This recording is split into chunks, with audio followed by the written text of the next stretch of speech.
Hi, una sa lahat, pasalamatan natin ang Diyos. Pagpalain sana niya tayo at kahabagan upang sa daigdig ay mabatid ang kanyang kalooban at pagliligtas. Purihin sana siya ng lahat ng tao sa bansa. 2 Corinthians 5 verse 17, kaya't ang sinumang nakipag-isa kay Kristo ay isa ng bagong nilalang. Wala na ang dating pagkatao, siya ay bago na. Ang sino mang nakipag-isa kay Kristo, ibig sabihin kahit na sino ka pa, kahit na ano pa ang kulay ng balat mo, kahit taga saan ka pa, at kahit na gaano ka pa kamakasalanan, kahit sino ka pa, kapag ikaw ay nakipag-isa kay Kristo, ikaw ay isa ng bagong nilalang ayon sa kasulatan. Ang ibig sabihin ng bagong nilalang ay iniwan na ang dating pamumuhay, hinubad na ang dating pagkatao na napapahamak dahil sa masasamang pita o mga pita ng laman.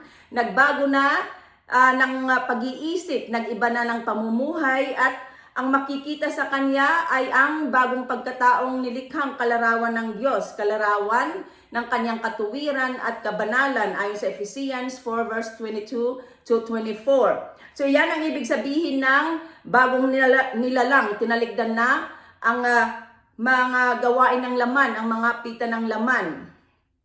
Ang mga pita ng laman ay nasusulat sa Galatians chapter 5. Ito ay ang pangangalunya or sexual immorality, karimarim na pamumuhay, kahalayan, pagsamba sa Diyos-Diyusan, pangkukulang, pagkapuot, pagkagalit, paninibugho, kasakiman, pagkakabahabahagi, pagkakakampi-kampi, pagkainggit, paglalasing, walang tarus na pagsasaya, at iba pang tulad nito. So yan ang mga gawain ng laman. Sinabi ni St. Paul na binabalaan ko kayo tulad noon na hindi tatanggapin sa kaharian ng Diyos ang gumagawa ng gayong mga bagay.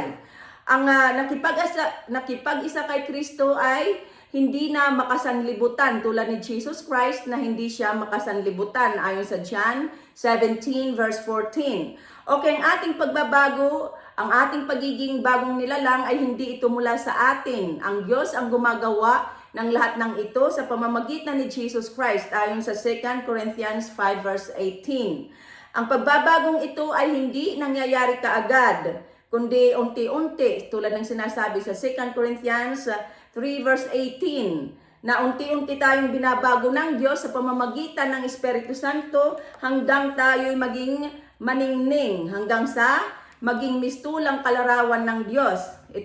Itong kalarawan or image ng Diyos ay ang kanyang kalarawan sa katuwiran at kabanalan. Tayo nagiging matuwid or banal sa paningin ng Diyos sa pamamagitan ni Jesus Christ ayon sa kasulatan. Okay, itong pagbabago natin ay spiritual. Kapag binago na ng Diyos ang isang tao, siya ay nagiging bagong nilalang. Ang ating physical na anyo ay hindi nagbabago. Ang nagbabago sa atin ay ang ating loob, ang ating spiritual na pamumuhay. Makikita ng iba at ng ibang tao, makikita ng ibang tao at tayo mismo makikita natin at mararanasan ang pagbabagong ito.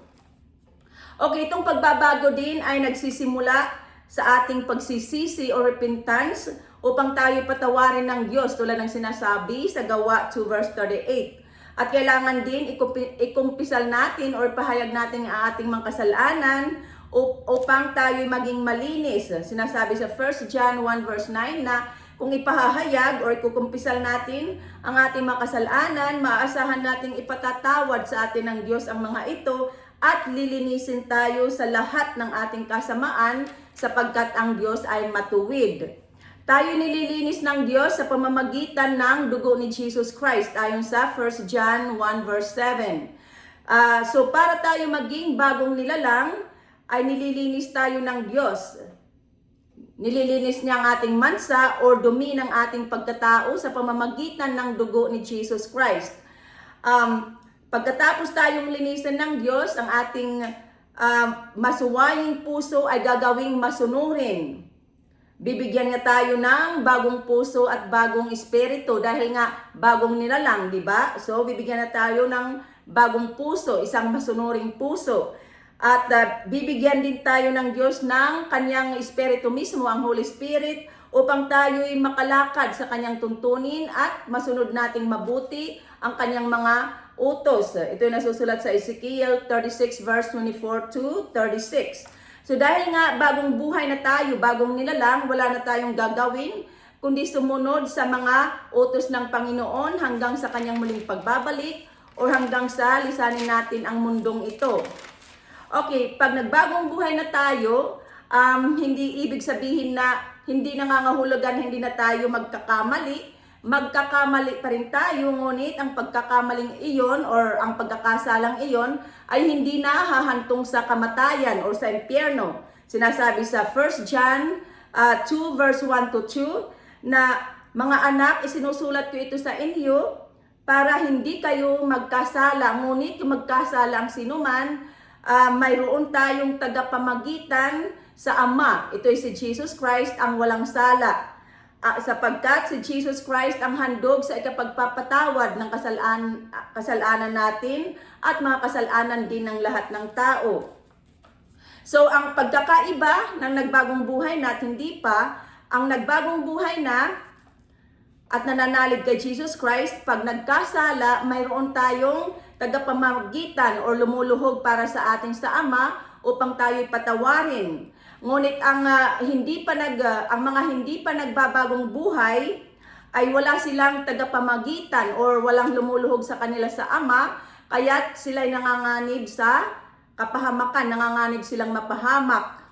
Okay, ang nagbagong buhay na ay hindi na makagagawa pa ng mabigat na kasalanang hantong sa kamatayan, sapagkat iniingatan tayo ni Jesus Christ. At ang nagbagong buhay na ay alam na ang mga utos ng Diyos, dahil ang mga utos ng Diyos ay iniukit sa ating puso sa pamamagitan ng Espiritu Santo. Ang Espiritu Santo, ang Espiritu mismo ng Diyos ang nagpapatnubay sa atin upang huwag tayong muling mahulog sa pagkakasala, kundi maging masunurin sa Diyos.